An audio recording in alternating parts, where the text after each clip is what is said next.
and we found closure, not in answers someone else must give, but in the strength you hold to declare your own peace. This is the journey of recovery, not rushing, not erasing, but slowly, steadily, choosing yourself again. You are not only surviving this heartbreak, you are being reshaped by it, stronger, wiser, more whole. Take one last deep breath with me now. Inhale gentleness.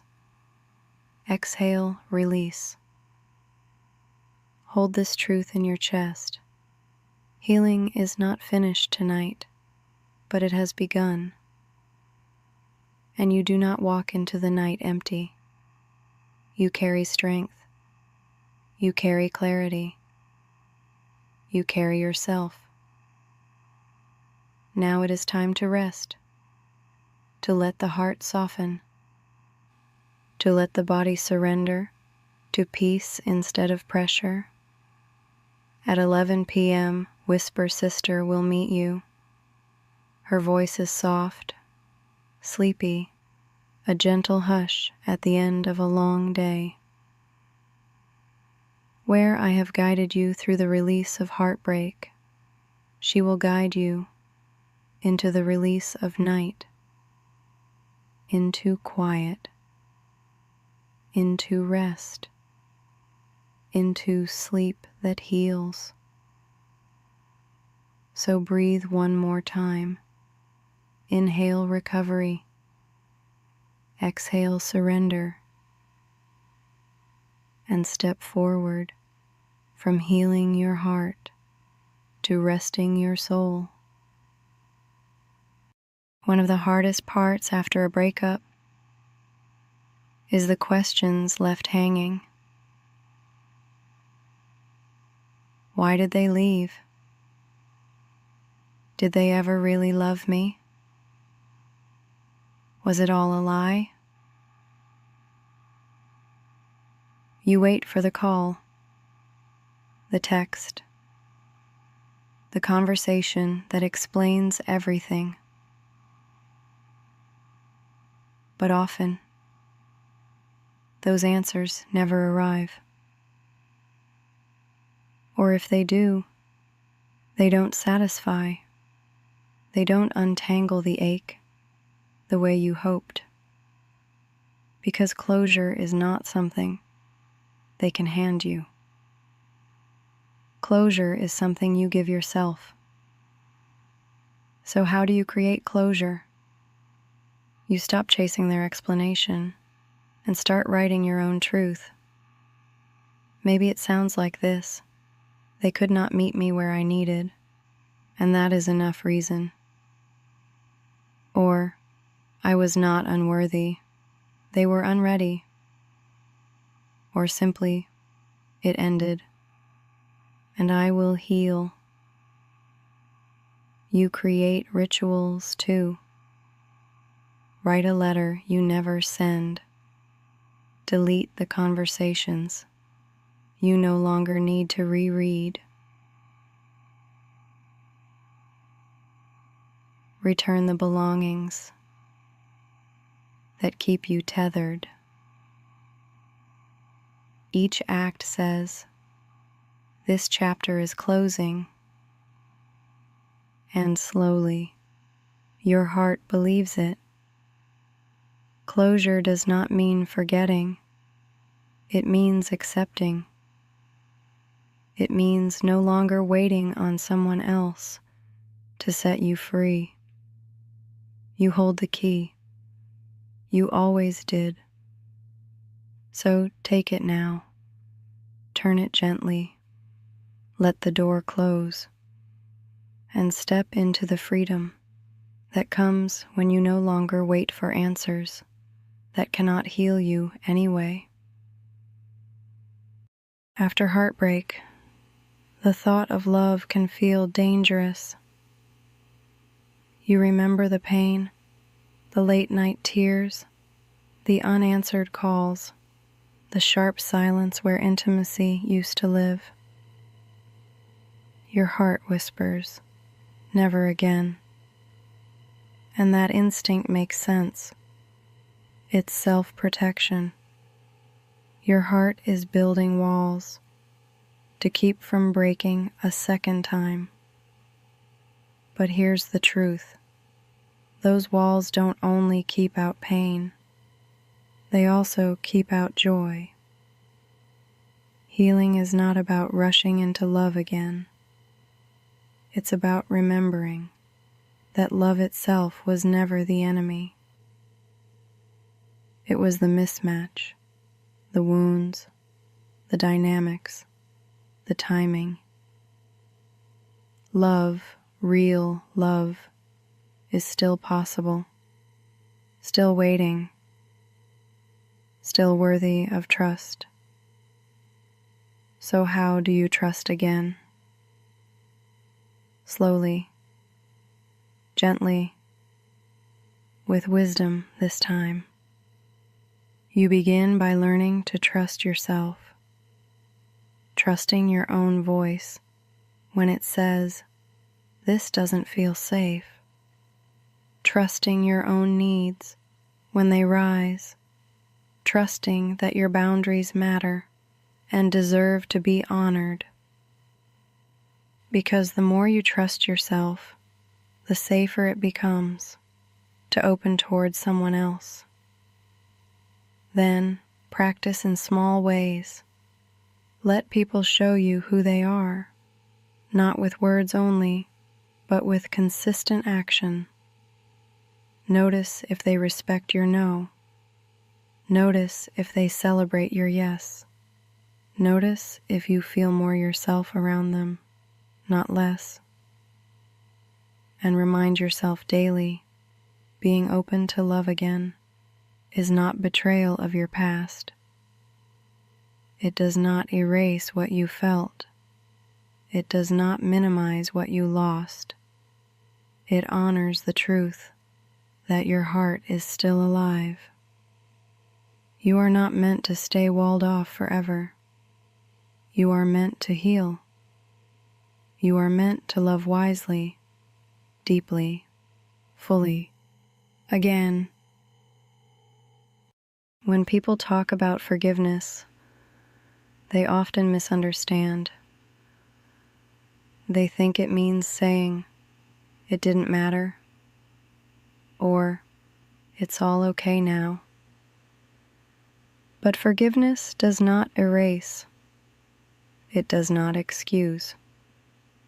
It does not mean you invite someone back in to repeat the same harm. Forgiveness means release. It means loosening your grip on the bitterness that burns you more than it burns them. It means saying, "I choose not to let this wound control the rest of my life." Forgiveness is not for their comfort. It is for your peace. Forgiveness also means turning inward. You must forgive yourself for what you did not know then, for the red flags you overlooked, for the compromises you regret, for the love you gave that was not returned in kind. You may feel shame about those choices, but shame keeps you locked in the past. Forgiveness unlocks the door. Whisper it gently. I forgive myself for being human. I forgive myself for learning the hard way. I forgive myself for loving as best I knew how. This is not weakness. This is healing. Because when you forgive, you free yourself to move forward without dragging the chains of yesterday. The past remains part of your story, but forgiveness allows it to be a chapter, not the whole book. So tonight, consider where forgiveness might be needed, not as a gift to someone who hurt you, but as a gift to yourself. Because the truth is, you cannot rebuild love for your future while still gripping resentment from your past.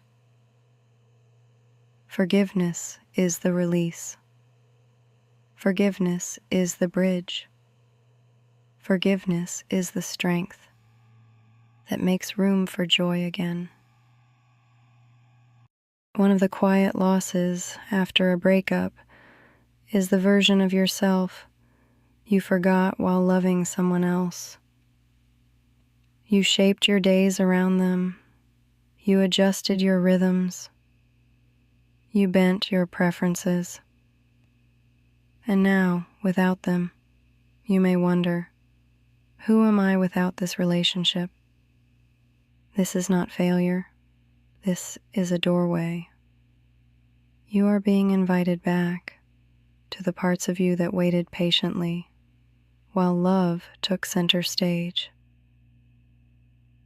Think back. What lit you up before?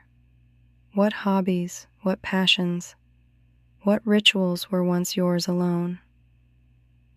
Those pieces are still here. They are waiting. They are ready to meet you again. Rediscovering yourself is not only about going backward, it is also about becoming new. You are not the same person who entered that relationship. You carry lessons now. You carry wisdom. You carry scars that shape strength. So begin gently experimenting. Try activities you've never tried. Say yes to opportunities you once thought weren't you. Journal about who you want to be now. Ask yourself, what kind of mornings do I want to wake into? What kind of friendships feel nourishing? What kind of love feels aligned? Rediscovery is not just remembering, it is creating. This is your chance to weave yourself again, threads old and new, woven into someone whole, someone free. So do not fear this question, who am I without them? Instead, answer it slowly, day by day, with courage, with curiosity, with care. Because the truth is, you were always more than who you loved. And now, you get to meet yourself fully again. After heartbreak, your mind often turns inward first. You replay the conversations, the choices, the red flags you ignored. You whisper, if only I had done more. If only I had loved better. If only I had been different. But self-blame is heavy. It builds a prison inside you. And here is the truth. No relationship ends because of one person alone. It takes two people and two sets of choices. You are not the villain of your own love story. You are human. You did the best you could with what you knew then, and that is enough. Blame doesn't only turn inward, sometimes it points outward at the one who left, at the one who hurt you. And anger here is natural. It can even be useful at first. It protects you from collapse. It reminds you that you deserved better. But if you hold on to it too long, blame hardens into bitterness. and bitterness keeps you tethered to the very person you are trying to release. So healing requires this: let go of blame, both directions.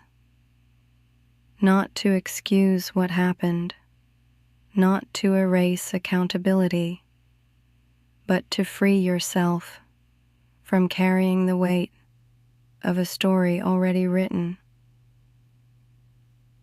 Try saying it softly.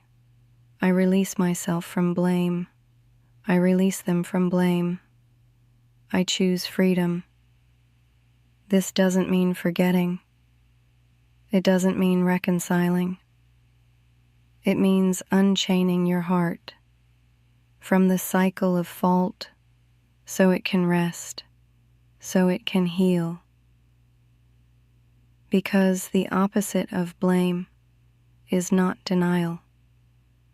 It is peace. And peace is what your heart is reaching for now. The night is not empty. It is full of quiet presence. Feel it now, like velvet air against your skin, like a soft hand smoothing over your hair. The darkness does not judge. It does not demand. It simply surrounds you, a cocoon of stillness. Every sound has softened. Every demand has hushed. And here you are free. Free to stop trying. Free to stop carrying. Free to just be. The night holds you gently, like the earth holds roots, like the sky holds stars. You belong to this stillness, and it welcomes you home. Now imagine the night as a great soft river of quiet. You are resting on its surface, floating without effort, being carried without strain.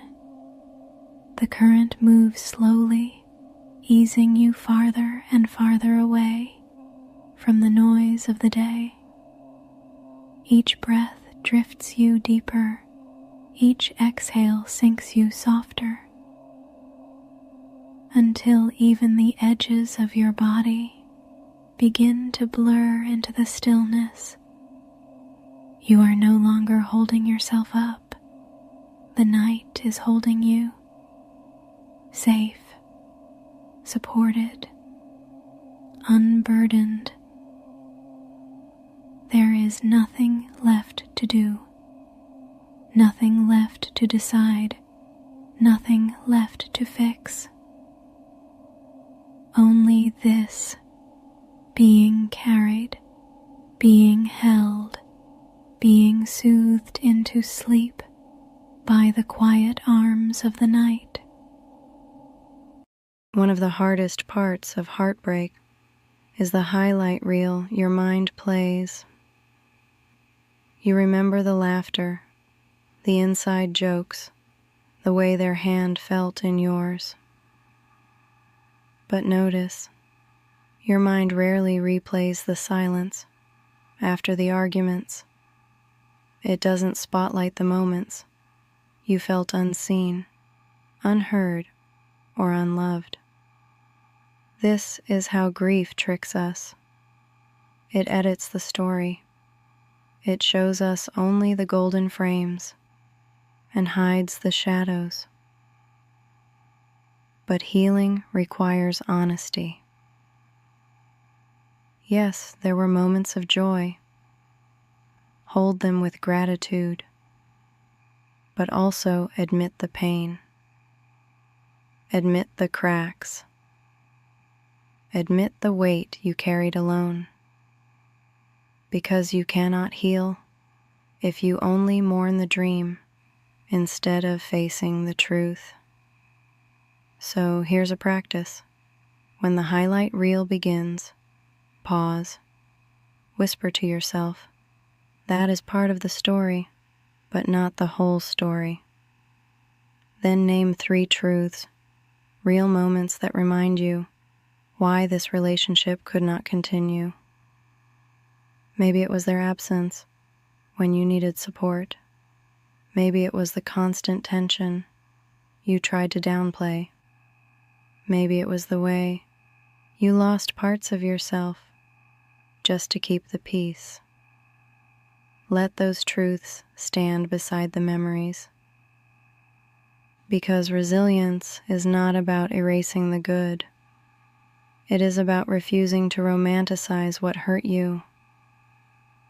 And when you see the full picture, not just the dream, but the reality, you loosen the grip of illusion. This is not bitterness. It is balance. It is reclaiming your ability to tell the story whole. And in that wholeness, you will find release. Because healing is not holding tighter to the idealized version of what was. It is opening your hands, letting the illusion fall, and keeping only the lessons that will guide you forward. After a breakup, so many people try to skip straight to strength. They tell themselves, I should be over this by now. They hear others say, just move on. But grief doesn't follow deadlines, and grief isn't weakness. Grief is proof you loved. It means your heart opened. It means you cared deeply. It means something meaningful was lost. So if you feel tears rising, if your chest aches in waves, if memories replay in the quiet hours, that is not failure. That is love still echoing. Do not rush to silence it. Do not shame yourself for it. Allow it, because grief is not your enemy. It is the evidence of how much it mattered. Here is your permission slip tonight. You are allowed to grieve. You are allowed to cry for what could have been. You are allowed to miss what was. You are allowed to feel both love and loss at the same time. Recovery does not come from pretending. It comes from feeling. So sit with it for a moment, for an hour, for as long as it takes. If the tears fall, let them fall. If the anger rises, let it speak. If the sorrow lingers, let it breathe. And remind yourself, I am grieving because I loved, and love is never wasted. This grief is not the end of your story. It is the bridge between chapters. And each time you allow yourself to feel it, you move one step closer to crossing that bridge into healing. The hardest part after heartbreak is often the silence.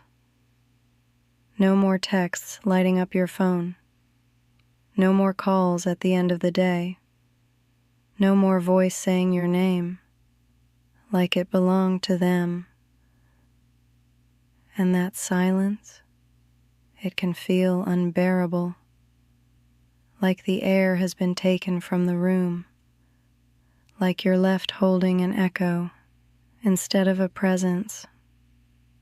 It's tempting to fill the silence with noise, scrolling, numbing, running from the ache. But hear me, silence is not emptiness. Silence is space. And though it hurts right now, this space is where healing begins. So let's start simple. Let's start with one breath. Inhale slow, like you're giving yourself permission to still exist. Exhale steady, like you're letting go of the fragments you cannot carry tonight. Again, inhale, letting oxygen remind you, I am still here. Exhale, reminding yourself, I don't have to fix everything at once. This is the first practice of recovery, to breathe, not to rush, not to erase the pain, just to prove to yourself that life moves through you still. Because heartbreak may stop routines, but it does not stop your breath, and each breath is a promise that you are still alive, still capable, still becoming. We have walked through heartbreak together tonight. We sat in the silence after love ends. We breathed through grief. We named the illusions and let them go. We rebuilt self-worth, released the weight of blame, and rediscovered the self that still shines underneath the loss. We spoke of forgiveness, not to erase, but to release. We opened the possibility of trusting love again,